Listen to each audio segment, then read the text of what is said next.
Hey guys, Brian here. Welcome back to the shop. Thought I'd do an insulation update for you. As you look here, I've got a product that one of my viewers turned me on to. I wasn't even familiar with it until they told me about it, and I decided to look it up and see what we got here. So this is a Roxul comfort bat. It's a rock wool insulation, and according to the internet, it's the best thing since sliced bread on their advertising. It's fireproof, and most importantly, it's supposed to be water doesn't affect it. So, inspector's going around. Show you here.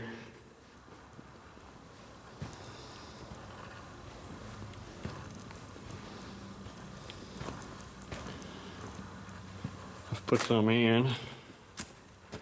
Got her packed in there nice.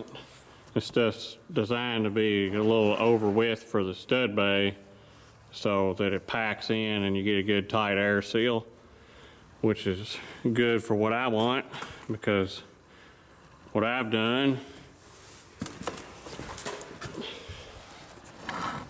is there is an airspace between the wall, since I've got these 2x10 studs and this stuff's only 7¼ inches. I've got another 2 inches plus outside of the wall. And my idea behind that is that I've got essentially a rain shield configuration here, where I've got an airspace between the insulation and the outer wall, so that when the outer wall gets wet, it can just vent right out up there at the roof. So I'll have of course outside it'll have wood boards and screen on it so critters can't get in and come over the wall and get down in my insulation, but the air can still go out. Plus it can go out over top of the beam and vent entirely out the roof. So the other thing about this stuff is it's supposed to not sag. So I was able to stick some in the bats here. I can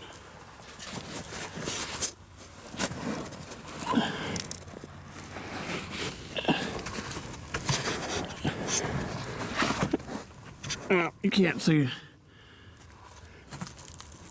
to the roof that way. Anyway, it's just stuck in there. Like I said, it's not supposed to sag over time like fiberglass. And in one of the videos, they show the sag resistance of this stuff by stuffing it in a stud bay and pulling down on it. And I didn't know, since I've got 2 sheets kind of sandwiched together here to fill this over width stud bay, if that would work. So let's give it a try.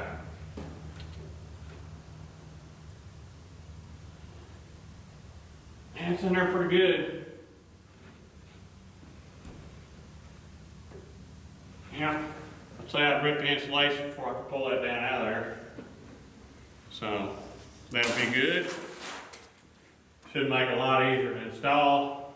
I just stack it up through there and won't need any kind of retention devices to hold it. And then I can just come in here and sheet over the inside of it with whatever I decide to do.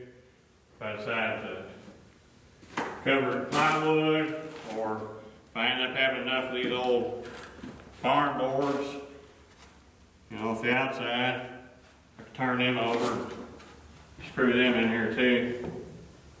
So, just an idea. I've got this stuff. It doesn't cost me anything. So, everybody says it's high value and that everybody wants it, but I haven't found anybody to give me any money for it. So, well, I guess I'll stuff some more in these bays and see how it does. Give it a couple days. The other thing too is it's supposed to, like I said, not absorb water, so that's a big deal for this job. Because the other day when I come down here, this back wall had been blowing rain against it all night, and it was all totally wet on the inside where it, you know, the wood had absorbed enough moisture that it was soaking through. So with good paint on it, you know, there's not going to be much water coming through because the paint will repel it, but inevitably the paint's going to fail and there's going to be water coming through it, and it's going to have a way to get out. So we're not building for tomorrow, we're building for a lifetime. So all that stuff kind of, I plan long term so that I don't have to deal with it again later. Build it right, and then you don't have to fool with it. So that's my idea. The other thing going on is we got the rest of these interior set of door latches put on. So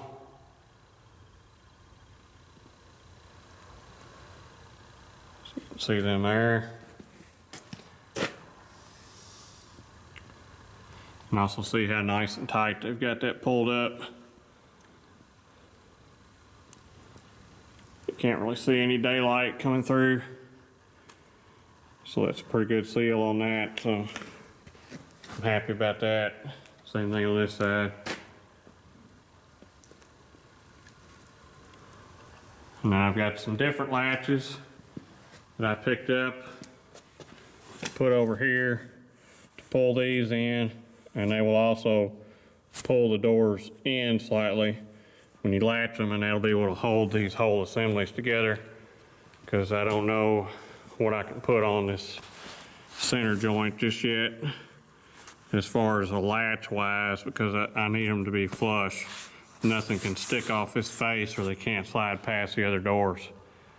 So I may drill some dowels or something for it to come together on and keep them kind of tied together.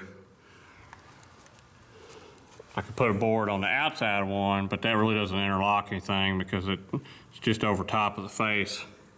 So would get rid of that little daylight coming through there though, but that's mainly just because the doors aren't shoved together tight. So we got a little snow out there. Most of it's melted, but it was 6 degrees this morning, so a little cool. I know last time I got some flack for Bailey's bed, so as the good pet parent that I am, I did buy him a heated bed for down here to go with his blanket. So he's got a nice place to lay. Right now he's out hunting, I think, so maybe I won't get any grief for that. So I also dug down and started burying some of my insulation sheets, getting the footer insulated. So I've gotten started on that. And there's what the insulation looks like when it's packed in there. I guess I should really say packed in there, but it's pushed in there nice and tight. It expands out against these studs really good, so there's no air gap. So this should make a good well insulated wall.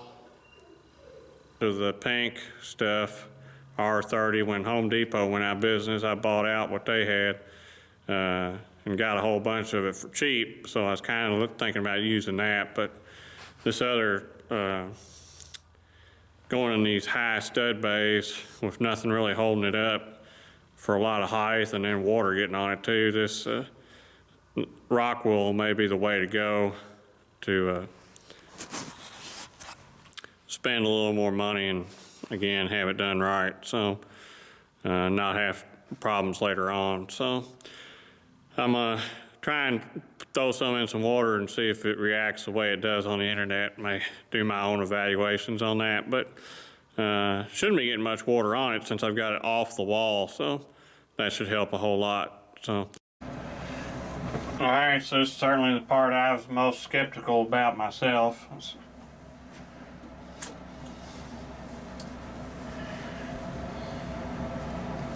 And that's going to be how this stuff reacts to water.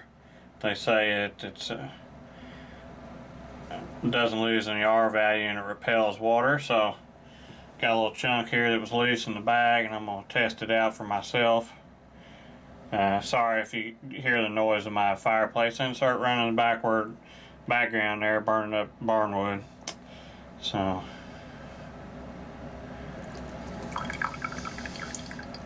just use a little piece here.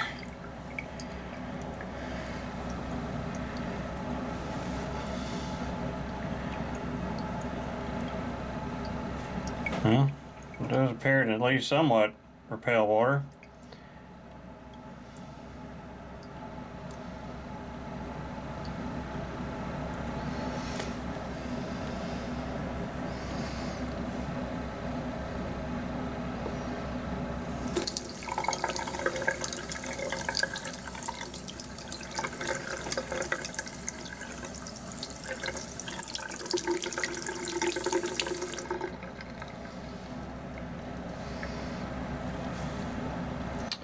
Yeah, that's pretty much as wet as you can get right there.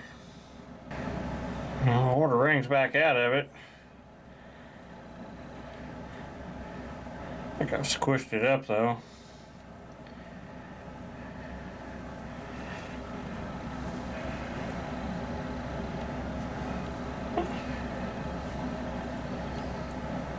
I doubt under that extreme circumstance the R value would be retained once I crunched it.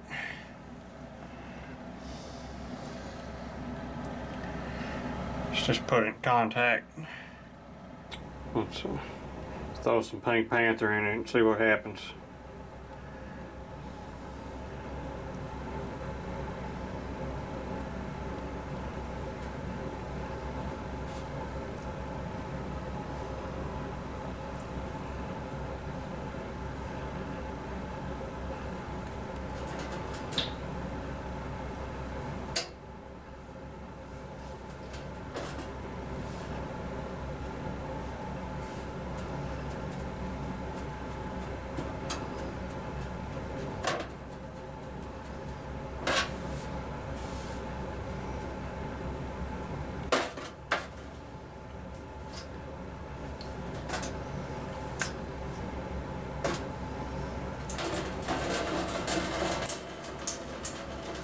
I'd say it definitely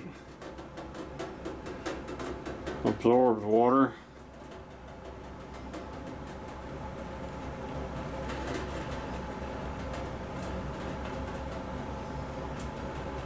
It's picked up quite a bit of weight because I know it's got water in it.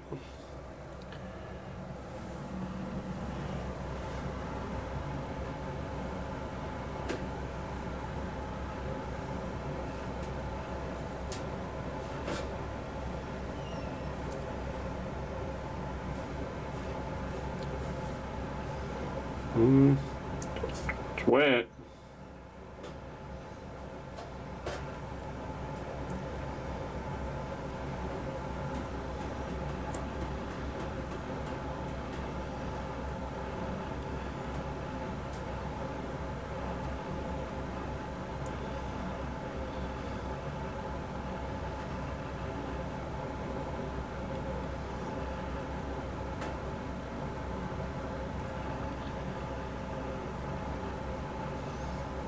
Yeah. It still somewhat looks like insulation.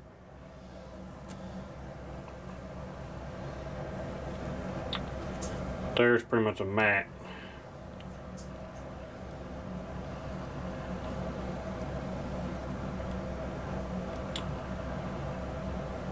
That's that for today. We'll see how this does here next time it rains, and see if I want to order some more of this stuff. If anybody else has experience with it, especially in wet environments, I would appreciate hearing back. December update, I got my first video with 1,000 likes, so that was pretty awesome. That kind of made my day when I saw that enough people had enjoyed it to give me 1,000 likes, so that was cool. I appreciate it. So thanks for watching, thanks for subscribing, and I'll catch y'all later.